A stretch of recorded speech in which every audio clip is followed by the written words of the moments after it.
Good morning, it's Dr. Kim Marie, and I'm so excited to see you again today. I am excited because I am doing my final presentation for the year for UNC Chapel Hill residents, pharmacy residents, and they have designated me the Chief Wellbeing and Resiliency Officer, just promoting my new program with them, and have decided to sign on and continue having me be a part of their program, which is very, very exciting. And what came to me in the last couple of days as I prepare for my talk is about compassion versus enabling, because people in this field, people that I end up working with, end up being very empathic. They are the problem solvers, the professional problem solvers, like I usually say.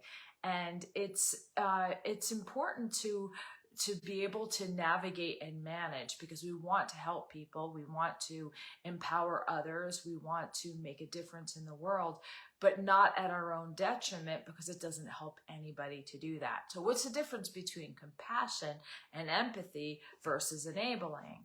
Well, compassion is coming from a place of love. It's coming from a place of wanting to understand, wanting to, and also being able to put yourself in another's shoes. And that's a powerful thing, because when we sit in that space and hold that space for somebody, it really makes us feel heard and makes us feel validated, so that we're not alone, that people do understand.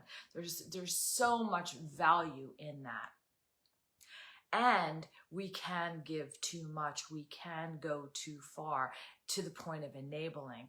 But what I like to teach is not just on an academic level, and just talk about, well, we need to do boundaries and we need to hold people accountable, which are all true. But it also comes from a different energy. And so one is coming from an energy of love and faith and knowing, right? So we're holding that space for them.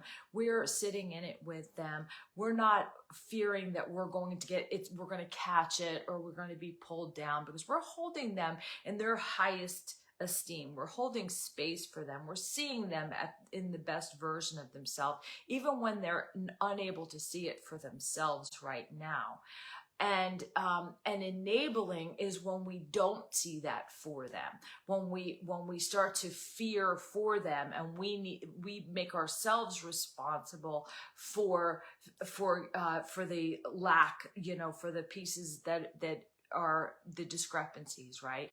We start to put it on ourselves, believing that we can make up that difference for them. And we can never do that, because as human beings on this spiritual journey, it is our spiritual path to get these obstacles in these workouts in order to give us the strength and the ability to be the best version of ourselves. So doing it for someone doesn't give them the muscles to do it for themselves, right? That's a little different than I need to create boundaries, even though, yes, technically we do. That's still coming from fear and from wanting to separate, versus really seeing them and holding that space of watching their growth, of seeing, just like when you watch your child walk across the room for the first time. It's like you don't go over and grab them and hold their hands for them and say, well, I'll do this for you so you don't ever have to experience that struggle, right? That struggle brings you to triumph on the other side. And so I started the year with this team talking about the breakdown before the breakthrough. And then we went through all the process of how to work through, how to manage, how to overcome, how to uplift, how to get to the other side. And we're back into the breakdown before the breakthrough, because now we go into the world, right? And we have to realize that with each step of growth, there's going to be, like I said yesterday, that rubber band effect. There's going to be that that pushing us to our edge and then having to step back in order to get enough momentum to make it over to that breakthrough. So it's really important that to love yourself enough to catch when you are overgiving, when you're worrying for someone, when you are taking on overgiving, over responsible for a relationship when it takes two, right? It's trusting